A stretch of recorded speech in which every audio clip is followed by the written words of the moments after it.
My name is Amaya, and I'm 27 years old. I never thought I'd be telling this story, but some truths need to be spoken. 2 years ago, on a rainy Tuesday afternoon, my parents drove me to an empty road outside of Boston. "You're a burden," my father said coldly, while my mother took my phone. They left me there unable to walk because of my multiple sclerosis, unable to call for help. As they drove away, I thought my life was over. Then I heard footsteps splashing through puddles, and a familiar voice whispered, "It's okay." My brother had followed them. Before I tell you how my brother saved my life that rainy night, drop a comment letting me know where you're watching from, and hit subscribe if you've ever felt abandoned by someone who should have protected you. Growing up, I had what most would consider a picture-perfect childhood. I was the baby of the family, the treasured daughter, the princess. My father worked as a successful attorney at a prestigious Boston law firm, while my mother taught third grade at the local elementary school. We lived in a beautiful colonial house in a nice suburb with all the trappings of upper middle class comfort. But the real treasure of my childhood was my big brother Jordan. 5 years older than me, he was my protector, my hero, my first friend. Even though our parents often favored me as the baby of the family, Jordan never showed an ounce of resentment. Instead, he took his role as big brother seriously from the moment I was born. "Mom still has the photo of the first time they let me hold you," Jordan would tell me. I was just 5, but I looked at that camera with such pride, like I'd personally accomplished something amazing by having a baby sister. As we grew up, our bond only strengthened. Jordan was the one who taught me to ride a bike, spending hours running alongside me on the sidewalk. "Keep pedaling, Maya, I've got you." He'd shout, his hand steady on the back of my seat until I found my balance. When I finally rode on my own, his cheer of triumph was louder than mine. In elementary school, Jordan walked me to my classroom every morning before heading to his own. By middle school, when the other big kids thought it was uncool to be seen with younger siblings, Jordan still made time for me. He'd help with homework, defend me against neighborhood bullies, and always saved me the last cookie from the batch. "Blood is thicker than water, Maya," he'd say, ruffling my hair. "And you and me, we've got the thickest blood around." Our parents loved us, of course. Dad worked long hours but made it to most of my school plays and Jordan's basketball games. Mom was more present, always ready with home-cooked meals and help with school projects. We were, by all accounts, a happy, normal family. Then when I was 15, everything changed. I remember that day with perfect clarity. It was an unseasonably warm October afternoon, and I was at basketball practice. I'd never been particularly athletic, but I enjoyed the team spirit and had made good friends on the squad. We were running drills when suddenly my right leg went completely numb. One moment I was dribbling down the court, the next, I was sprawled across the gymnasium floor, my leg unresponsive beneath me. "Amaya, are you okay?" My coach knelt beside me, her face creased with concern. "I can't feel my leg," I said, panic rising in my throat. "It's just gone." The school nurse called my parents, who rushed me to the emergency room. After a battery of tests, the doctors seemed perplexed. They suggested it might be a pinched nerve or possibly stress-related. My father accepted this explanation readily. "You've been pushing yourself too hard, Amaya," he said on the drive home. "Between your honors classes and extracurriculars, it's no wonder your body is rebelling." My mother nodded in agreement. "Maybe we should cut back on some activities. Focus on your studies." But over the next few weeks, more symptoms appeared. My hands would occasionally go numb. My vision blurred at random moments. Crushing fatigue would overcome me, forcing me to nap for hours after school. My parents began to grow impatient. "Are you sure you're not exaggerating a little?" my mother asked one morning when I struggled to get out of bed. "We all get tired, sweetie." "Maybe you're just looking for attention," my father suggested when I dropped a glass because my fingers suddenly lost sensation. Jordan never went through this phase. Only Jordan, home from his sophomore year of college for the weekend, seemed genuinely concerned. He sat on the edge of my bed one night, his face serious in the dim light of my bedside lamp. "I believe you, Maya," he said quietly. "Something's really wrong, isn't it?" I nodded, tears filling my eyes. "They think I'm making it up, Jordan, but I'm scared." "What's happening to me?" He squeezed my hand. "We'll figure it out. I promise. I'll talk to Mom and Dad." True to his word, Jordan confronted our parents the next morning at breakfast. I listened from the hallway, my heart pounding. "This isn't normal teenage stuff," Jordan insisted. "Have you seen how she struggles to walk sometimes? How her hands shake? Something is seriously wrong and you're dismissing it like she's just trying to get out of school." "Don't be dramatic," Dad replied. "The doctors didn't find anything concerning." "Then find different doctors," Jordan shot back, "because my sister is sick and she needs help, not accusations." The argument grew heated, with Jordan eventually storming out. But his words had made an impact. That afternoon, my mother scheduled appointments with 3 different specialists. Little did we know that this was just the beginning of our family's unraveling, and that Jordan's unwavering belief in me would become my lifeline in the darkest days to come. 6 months, 12 doctors, and countless tests later, I finally received a diagnosis that explained the mysterious symptoms that had been plaguing me: multiple sclerosis.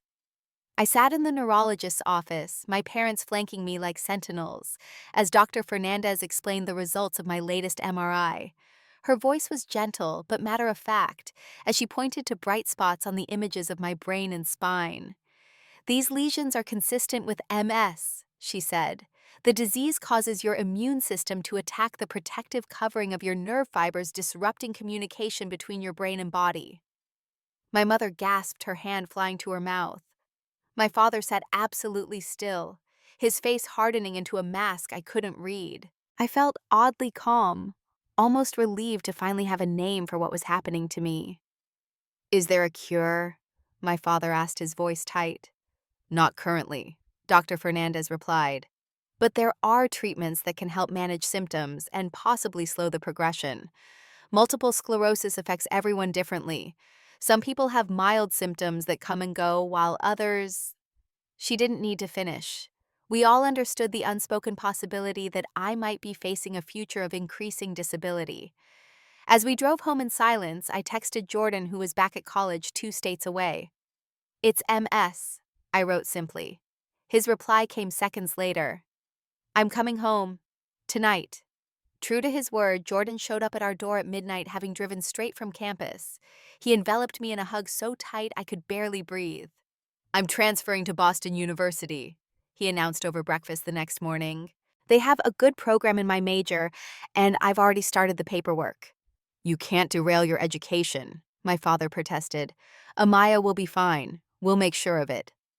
"I'm not arguing about this," Jordan said firmly. "I'm coming home." The first few months after my diagnosis, my parents were dedicated to my care. My father researched the best specialists and fought with our insurance company to cover treatments. My mother drove me to appointments, kept track of my medications, and joined online support groups for parents of children with MS. Jordan, now attending a local university, filled in the gaps, accompanying me to physical therapy when Mom couldn't, researching experimental treatments, and most importantly, treating me like I was still me, not just a diagnosis. But as weeks turned into months, I could feel the strain my condition was putting on my family. The medical bills mounted even with insurance. My father started bringing work home, staying up late to make up for time lost to my doctor appointments. My mother's smile became increasingly forced, her patience wearing thin when I needed help with basic tasks. "I don't understand why you can't remember to take your medications without me reminding you," she snapped one evening. "You're not a child, Amaya." I was 17 by then, struggling to maintain some semblance of normalcy in my senior year of high school. The fatigue was debilitating, and I'd had to drop out of all my extracurriculars. My friends gradually stopped including me in their plans when I had to cancel too many times because of unexpected flare-ups. My father began drinking more heavily, a glass of scotch with dinner turning into 3 or 4. One night I overheard him arguing with my mother in their bedroom. "Do you know how much her treatments cost this month?" he shouted. "The insurance only covered half. At this rate, we'll have to remortgage the house." "What do you expect me to do?" my mother cried back. "She's our daughter." "I know that," my father said, his voice dropping. "But I never signed up for this. We had plans, dreams, college funds for both kids, retirement, and Florida travel. Now it's all just gone." I crept back to my room, my chest tight with guilt. I hadn't asked for this disease, but I was costing them everything they'd worked for. That night I resolved to hide my symptoms as much as possible, to be less of a burden. Jordan, however, grew increasingly protective. He confronted our parents whenever he felt they were neglecting my needs or minimizing my symptoms. "She's not faking it for attention," he would insist when my mother sighed dramatically as I asked for help getting to the bathroom during a bad flare-up. "This is real, and it's not her fault." These confrontations created a growing rift in our family, with Jordan and my parents frequently at odds over my care. I found myself in the middle, trying desperately to keep peace, while my body continued to betray me. The spring of my senior year, when college acceptance letters started arriving for my classmates, the reality of my future began to sink in. I'd once dreamed of attending NYU to study journalism, but now even the thought of navigating a college campus exhausted me. "Maybe community college would be more manageable," my mother suggested, not unkindly. "Something close to home where you could take fewer classes at a time." I nodded, swallowing the bitter pill of another dream deferred. Jordan, who overheard the conversation, found me later in my room silently crying. "Hey," he said, sitting beside me. "This isn't the end, you know. It's just a detour." "Easy for you to say," I replied, wiping my eyes. "Your life is still on track." Jordan was quiet for a moment, then said, "Do you really think I could be happy knowing my little sister isn't? We're in this together, Maya. Always have been, always will be." I didn't know then how prophetic those words would prove to be, or how soon Jordan would be tested on that promise. By the time I turned 19, the reality of living with progressive multiple sclerosis had settled over our household like a heavy, suffocating blanket. I had completed one semester at the local community college before the combination of fatigue, cognitive fog, and mobility issues forced me to withdraw. My once promising future now revolved around medication schedules, physical therapy appointments, and increasingly frequent stays in bed when my body simply refused to cooperate. The change in my parents was profound. The loving, supportive mother and father of my childhood had been replaced by stressed, resentful caretakers who seemed to view me more as a burden than a daughter. My mother had quit her teaching job to care for me full time, a sacrifice she never let me forget. "I gave up my career for you," she would say during particularly difficult moments. "The least you could do is try harder at your exercises." My father retreated into his work and his drinking, coming home later each night, his eyes barely meeting mine at dinner. The medical bills continued to pile up despite insurance, and the financial strain was evident in the increasing frequency of hushed, tense conversations behind closed doors. Jordan, now 24, had graduated from college, but turned down a promising job opportunity in New York to stay in Boston. He lived in a small apartment about 20 minutes from our parents' house, and came by almost daily to help with my care and provide companionship. One evening, during a rare family dinner with all four of us, present, the facade of normalcy finally shattered. My father, already 3 glasses of scotch into the night, slammed his fork down after I accidentally knocked over a glass of water when my hand spasmed. "Do you have any idea," he said, his voice dangerously quiet, "what your disease has cost this family?" "Richard," my mother warned, but he waved her off. "No, she needs to hear this. We've emptied our retirement accounts. Your college fund is gone. Jordan gave up a 6-figure job to babysit you. And for what? You're not getting better. You're getting worse." I sat, frozen, tears threatening to spill. Jordan stood up so abruptly his chair clattered to the floor. "That's enough," he said, his voice shaking with rage. "She didn't choose this." "Neither did we," my father shouted, rising to meet my brother's gaze. "We had plans, dreams. Now we'll be taking care of her until we die. And then what? It all falls on you, Jordan." "Is that what you want for your life, to be her caretaker forever?" "If that's what it takes, yes," Jordan replied without hesitation, "because that's what family does. We take care of each other." My father laughed bitterly. "Nobility. Talk to me in 10 years when you're still changing her diapers and have nothing to show for your life." I gasped, the cruel words cutting deeper than any physical pain I'd experienced. My mother looked away, saying nothing in my defense. "Maya, we're leaving," Jordan said, coming around to help me into my wheelchair. "Don't be ridiculous." My mother finally spoke. "Where would she go? She needs her medications, her medical bed, her equipment." "I'll figure it out," Jordan replied tersely, wheeling me toward the door. That night, I stayed at Jordan's apartment, sleeping on his pull-out couch that was woefully inadequate for someone with my condition. Yet despite the physical discomfort, I felt a sense of peace being away from the toxic atmosphere at home. The next morning, Jordan was unusually quiet as he made us breakfast. Finally, he sat across from me at his small kitchen table. "I need to tell you something," he said, his expression serious. "I've been working 2 jobs for the past 6 months." "What? Why?" I asked, surprised. I knew he worked as a marketing coordinator at a tech company, but had no idea about a second job. "I've been bartending on weekends and some evenings," he admitted. "I've been saving up. Originally, it was to help with your medical expenses, but now, I think we need a more permanent solution."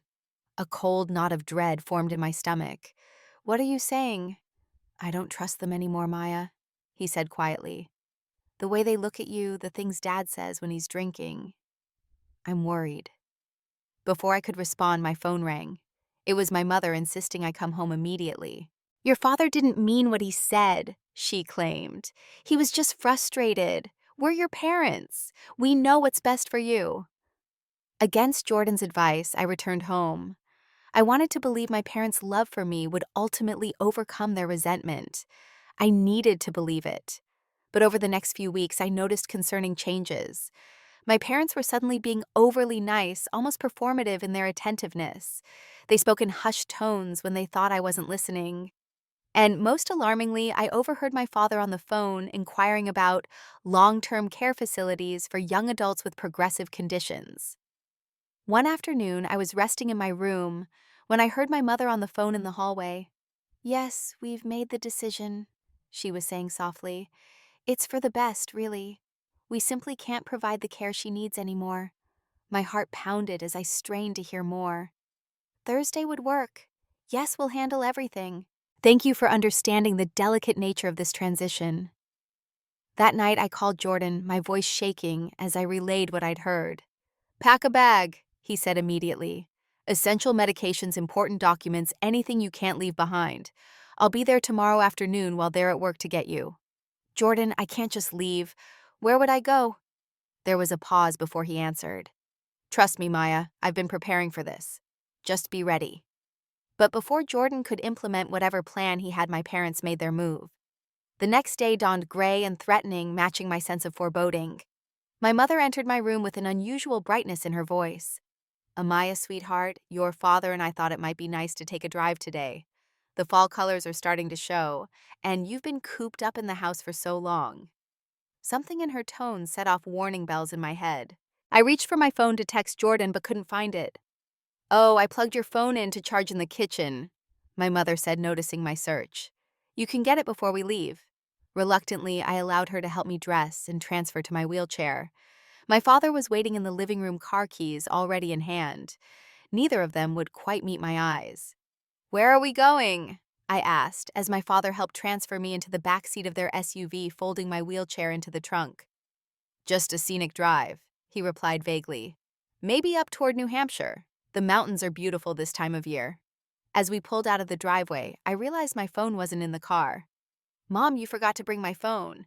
"Oh," she feigned surprise. "Well, it's too late now. We won't be gone long." The knot in my stomach tightened. Something was very wrong. We drove for nearly an hour, heading northwest out of Boston. The suburbs gave way to more rural areas, and my father turned onto increasingly remote roads. Dark clouds gathered overhead, and a light rain began to fall, streaking the windows and turning the autumn landscape into a blur of smeared color.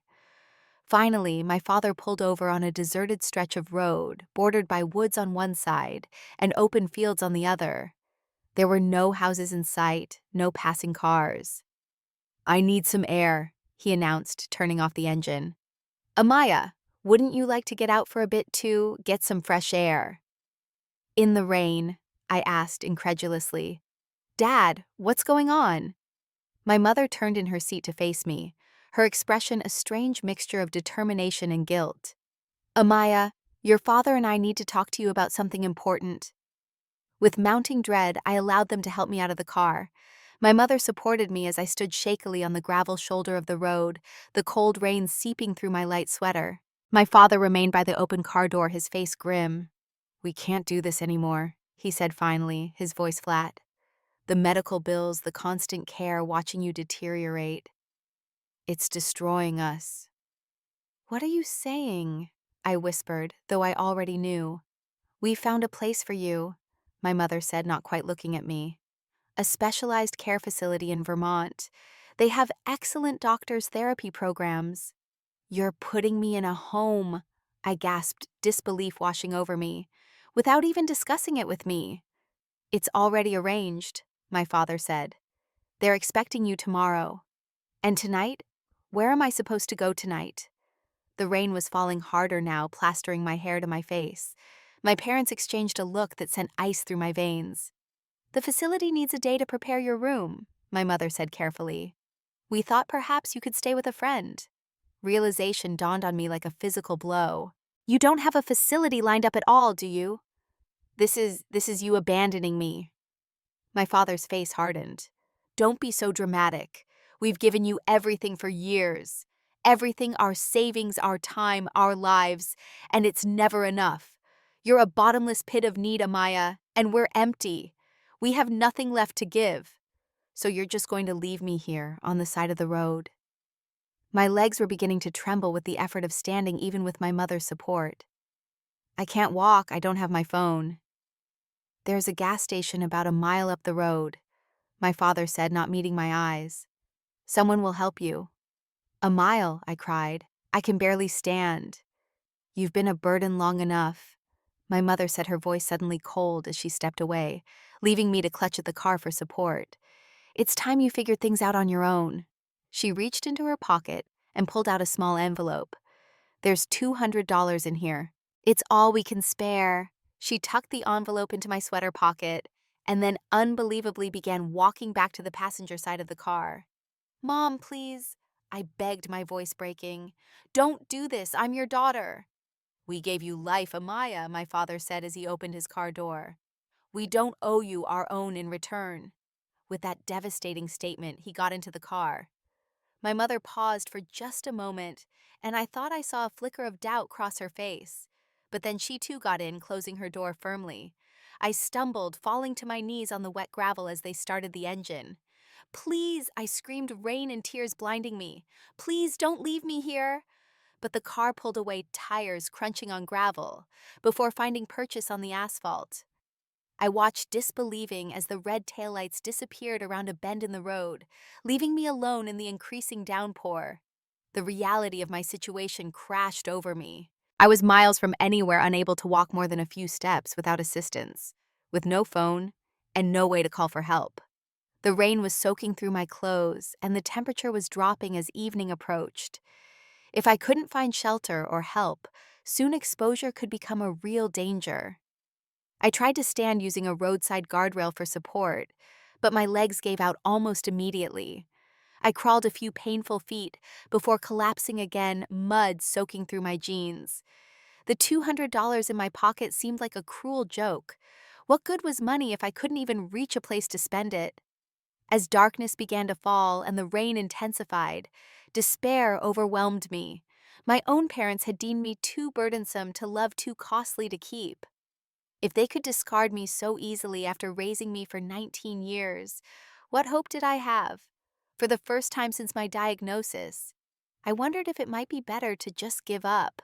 I lay there in the mud rain pounding on my back, when suddenly I heard the sound of a car approaching. Summoning what little strength I had left, I raised my head, hoping against hope that my parents had changed their minds and returned for me. Instead, a different vehicle slowed to a stop nearby. Through the curtain of rain, I couldn't make out the driver, as they emerged, just a dark silhouette moving quickly in my direction. Help! I called weakly, unsure if I could be heard over the storm. The figure broke into a run, splashing through puddles to reach me, and then kneeling beside me in the mud was the last person I expected, and the one I needed most. Jordan, I gasped, unable to believe my eyes.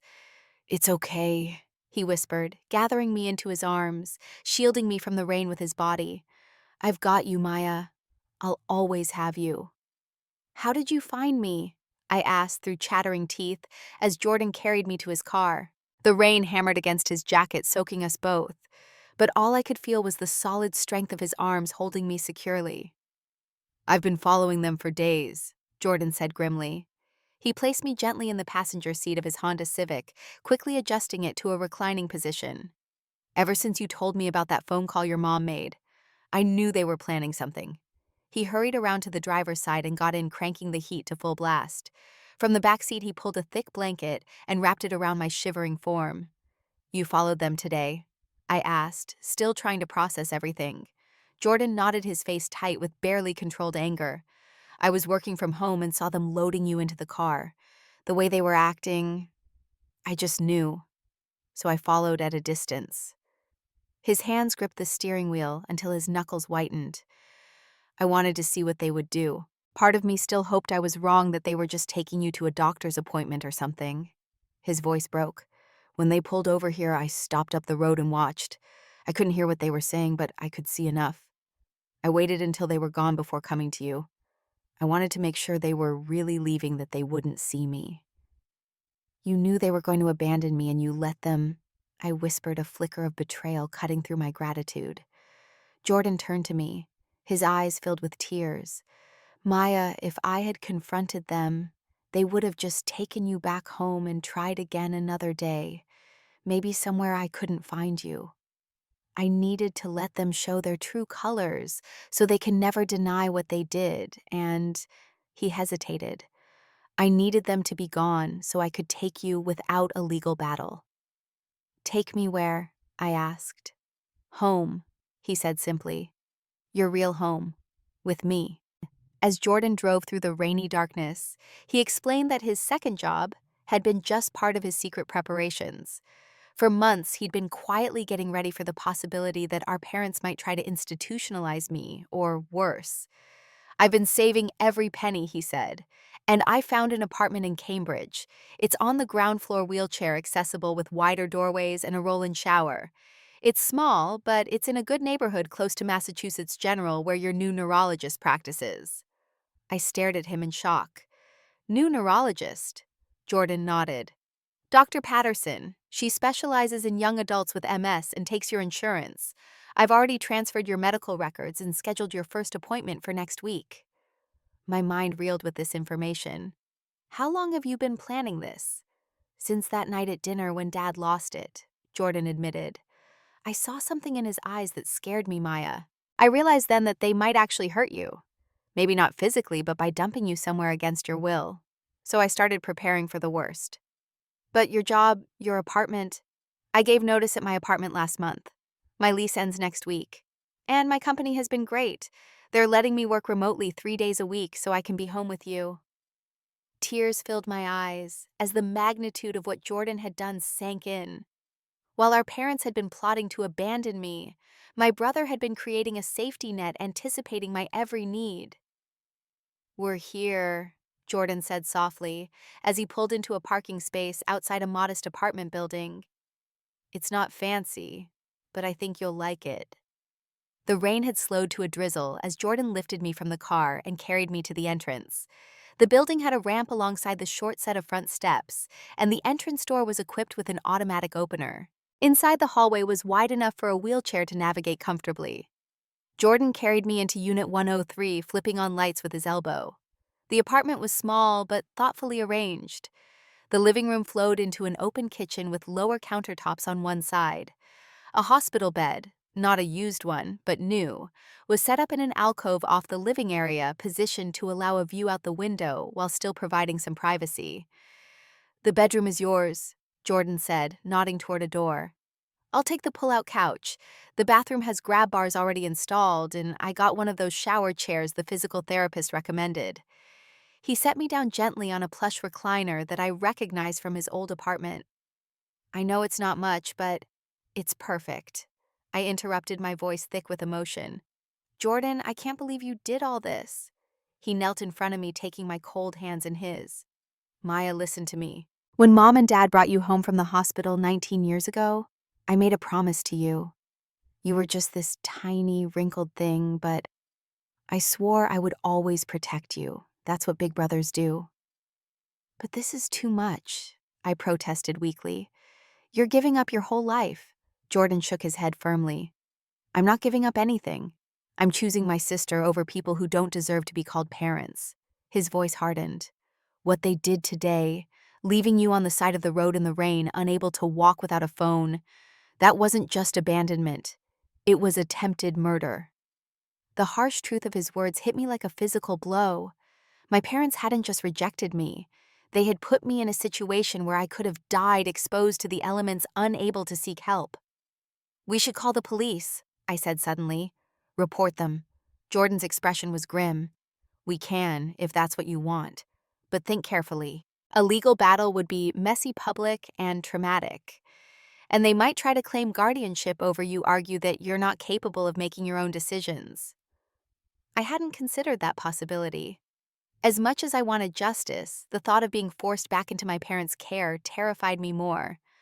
Let's wait, I decided. See if they even try to find me. Jordan nodded. For tonight, let's focus on getting you warm and settled. Tomorrow we can figure out next steps.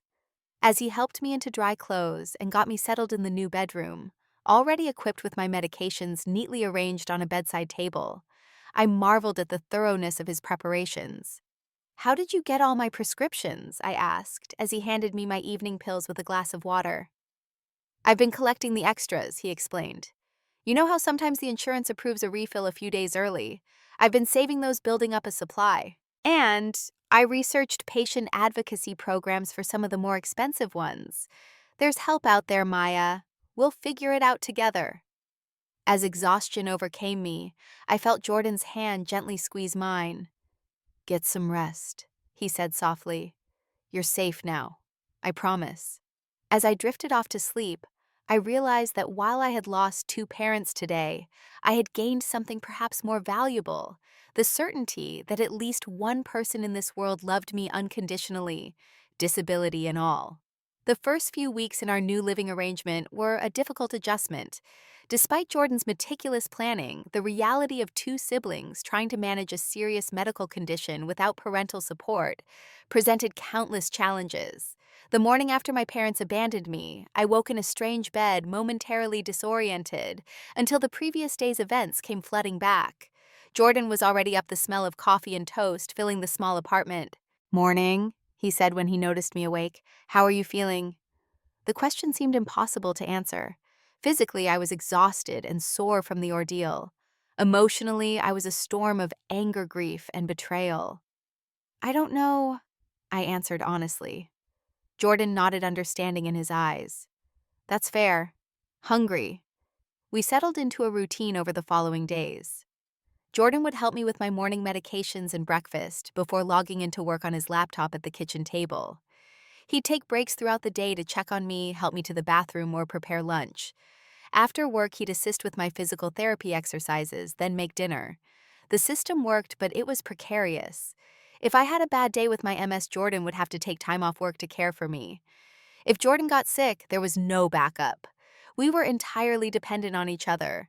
Financially, things were tight. Jordan's salary covered our rent and basic necessities, but my medical expenses stretched our budget to the breaking point.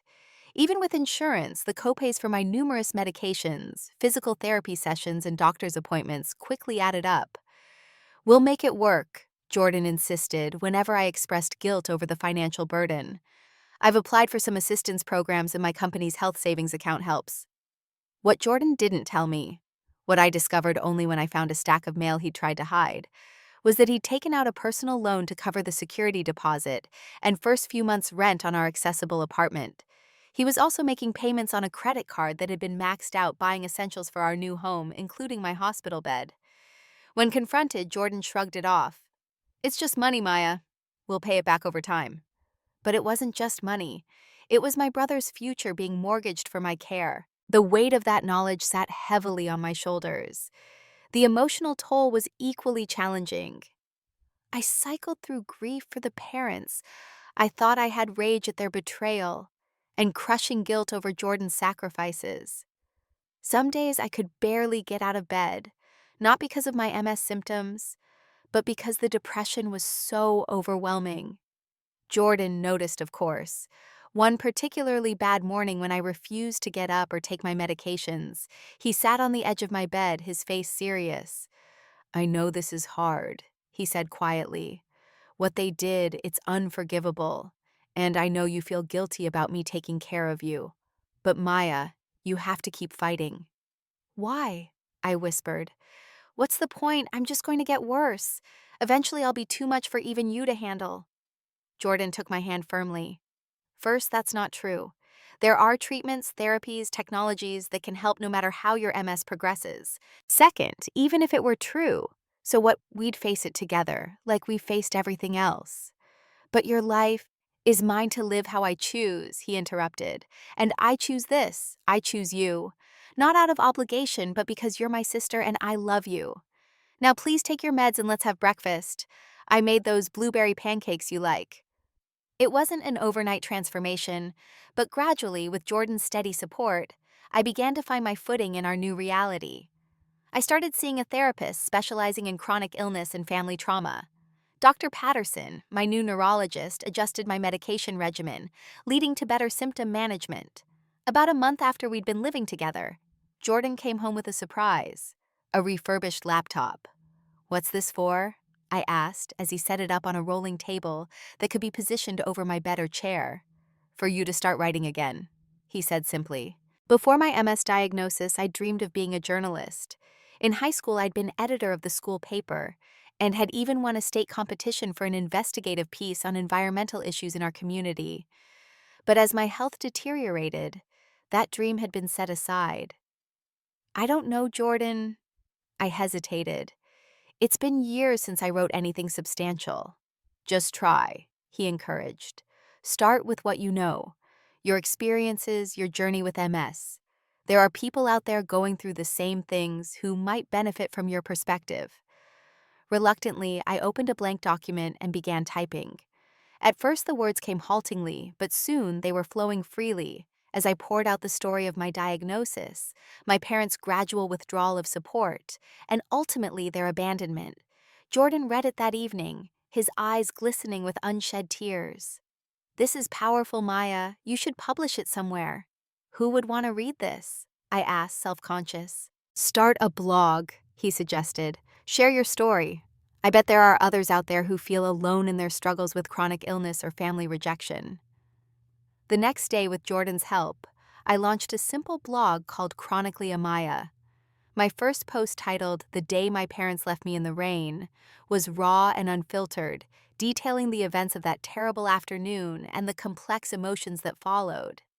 I didn't expect much response, but within days, comments began appearing from others with chronic illnesses, sharing their own experiences of family misunderstanding or abandonment. There were messages from parents trying to understand their children's conditions better, from siblings asking how to support their affected brothers and sisters, and from fellow MS patients offering solidarity and advice. For the first time since my diagnosis, I felt like my voice mattered. I wasn't just a burden or a collection of symptoms.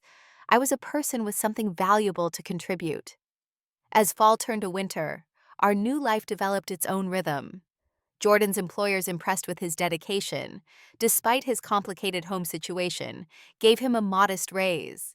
I began earning a small income from my blog through affiliate links to adaptive equipment I recommended, and occasional sponsored posts from companies making products for people with disabilities. We still hadn't heard from our parents, who seemed to have washed their hands of us entirely.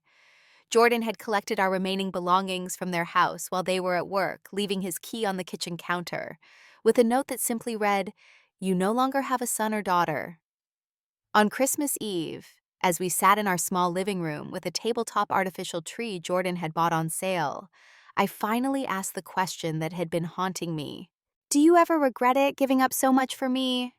Jordan looked at me over his mug of hot chocolate. "Maya, I haven't given up anything I truly value. I have a job I like, a home, and my sister. What more could I want?" "A life of your own," I said softly. "Dating, travel, freedom." "I have freedom," he insisted. "The freedom to choose what matters most to me. And right now, that's making sure you have the support you need to live your best life." As snow fell gently outside our window, I realized that while my parents had rejected me for being too sick, my brother had shown me what unconditional love truly meant. And in doing so, he had given me something even more valuable than physical care. He had given me back my sense of worth. Spring arrived, bringing with it new beginnings. The trees outside our apartment window burst into tender green leaves, and for the first time since my parents' betrayal, I felt a genuine sense of hope blooming within me as well. My blog had grown beyond anything I could have imagined. What started as a therapeutic outlet had evolved into a community hub for people with chronic illnesses and their loved ones. I posted 3 times a week, sharing everything from practical tips for managing symptoms to deeper reflections on identity worth and resilience in the face of illness and abandonment. Companies began reaching out offering products for review or asking me to consult on making their services more accessible. A pharmaceutical company developing new MS medications invited me to join a patient advisory board, valuing my perspective as someone living with the disease. Gradually, these opportunities translated into income, not enough to live on independently, but enough to contribute meaningfully to our household expenses and ease the financial burden on Jordan. See, Jordan said proudly one evening after I received a substantial check for a speaking engagement at a medical conference which I delivered via video call from our living room. I told you that your voice matters. Jordan's life was evolving too. His company had promoted him to senior marketing coordinator, with a corresponding salary increase. More significantly, he'd met someone, a woman named Sophia, who worked in his office. Their friendship had gradually deepened into something more, and Jordan had begun going out occasionally, knowing I was stable enough to be alone for a few hours. I encouraged these outings wholeheartedly, despite Jordan's obvious guilt at abandoning me even temporarily. Jordan, you need a life outside of this apartment, I insisted. Sophia sounds wonderful, and she clearly understands our situation. Go have fun. I've got my laptop, my phone, and enough snacks to survive the apocalypse. He would always check in multiple times via text, but these brief periods of independence were good for both of us. I needed to know I could manage some things on my own, and Jordan needed space to be more than just my caretaker. Sophia turned out to be a blessing in disguise. A social worker by training, she had extensive knowledge of community resources and assistance programs for people with disabilities. With her help, we navigated the complicated bureaucracy of applying for additional benefits that significantly reduced my healthcare costs. You have no idea how many programs exist to help people in your situation, Sophia explained during one of her now frequent visits to our apartment. The problem is they're so poorly advertised and the application processes are so convoluted that most people give up before they receive any benefit. Or they don't even know where to start looking, Jordan added, shooting Sophia a grateful smile. With Sophia's guidance, I secured a grant for adaptive equipment that provided me with a motorized wheelchair, giving me unprecedented independence. I could now go outside on my own when weather and energy levels permitted exploring our neighborhood, and occasionally meeting followers of my blog for coffee at an accessible cafe down the street. One warm May afternoon, nearly 10 months after my parents had left me on that rainy roadside, I received an unexpected email. The subject line read simply, "Amaya, it's Mom." My finger hovered over the delete button as anger and hurt surged through me. Jordan was at work, and I was tempted to trash the message without reading it, without telling him it had ever arrived. But curiosity and some lingering need for closure won out. "Amaya," the email began, "I don't expect forgiveness or even for you to read this entire message. What your father and I did was unforgivable. There is no excuse that could possibly justify abandoning our daughter, our beautiful girl on the side of the road, because we were too weak, too selfish to be the parents you deserved." I stopped reading, my vision blurred with tears. This wasn't what I had expected. Not defensiveness or justification, but acknowledgement. After giving myself a moment to compose my emotions, I continued. "Your father and I separated 3 months ago. The guilt of what we did to you has eaten away at whatever bond we had left. He's moved to Florida to stay with his brother. I've been in therapy trying to understand how I could have betrayed my own child so completely. I found your blog. Your writing is extraordinary, Amaya. Your strength, your resilience in the face of not just your illness, but our unconscionable abandonment. it takes my breath away. You always were the strongest one in our family. I'm not writing to ask for reconciliation. I don't deserve it. But I wanted you to know that I am so deeply sorry and so incredibly proud of who you've become, despite us, not because of us. If there is ever anything I can do, financially, practically, or otherwise, please let me know. I understand if I never hear from you again. With love and regret, Mom. I sat staring at my screen long after I finished reading my emotions, a turbulent mix of anger, vindication, grief, and confusion. When Jordan came home that evening, I showed him the email without comment. He read it silently, his expression hardening at first, then gradually softening as he reached the end. "What do you want to do?" he asked, finally placing the laptop aside and taking my hand. "I don't know," I admitted. Part of me wants to tell her exactly what her actions did to me, how they broke me. Another part never wants to communicate with her again. And a tiny part, I hesitated, wants to know if she's genuinely remorseful. Jordan finished for me. I nodded. Is that crazy? After what they did? No, Jordan said gently. It's human. They were our parents for 19 years before they were monsters for one day. It's complicated. After much deliberation, I decided to respond with a brief email agreeing to meet my mother at a public cafe, one with good wheelchair accessibility, the following week. Jordan would accompany me both for support and protection. The meeting was tense and tearful. My mother looked years older than when I'd last seen her, deep lines etched around her eyes and mouth, her hair now streaked with gray.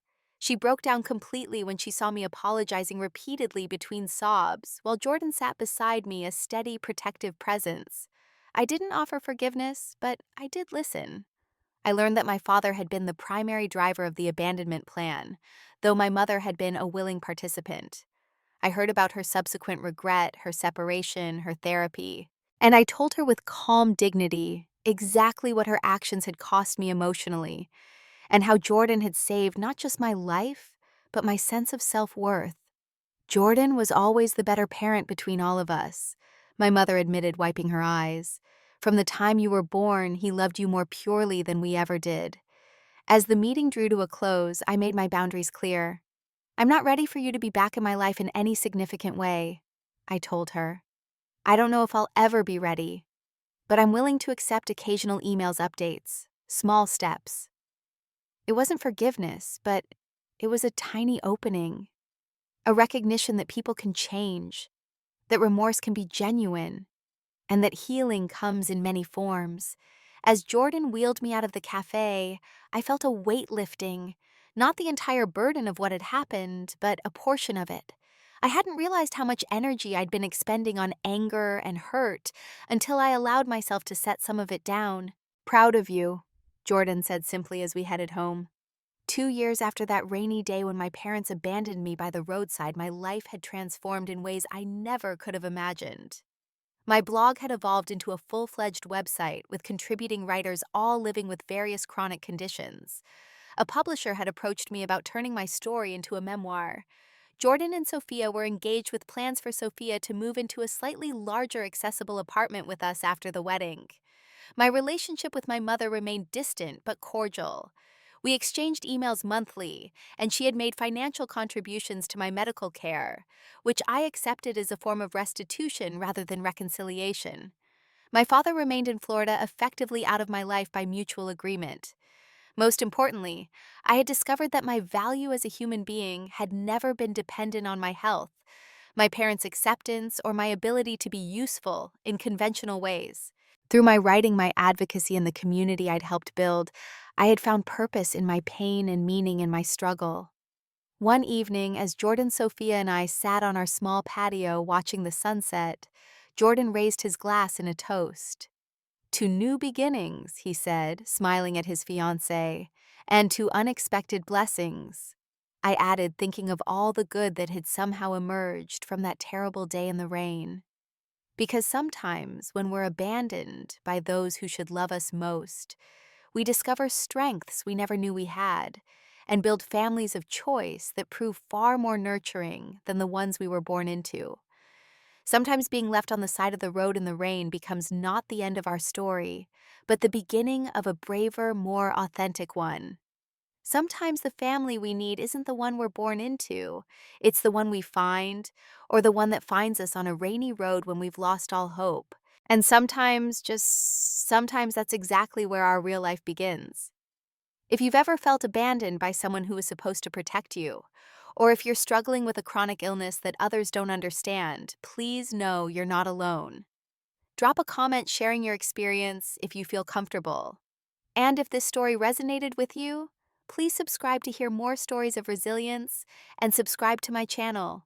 Remember, your worth isn't determined by your health or by those who couldn't see your value.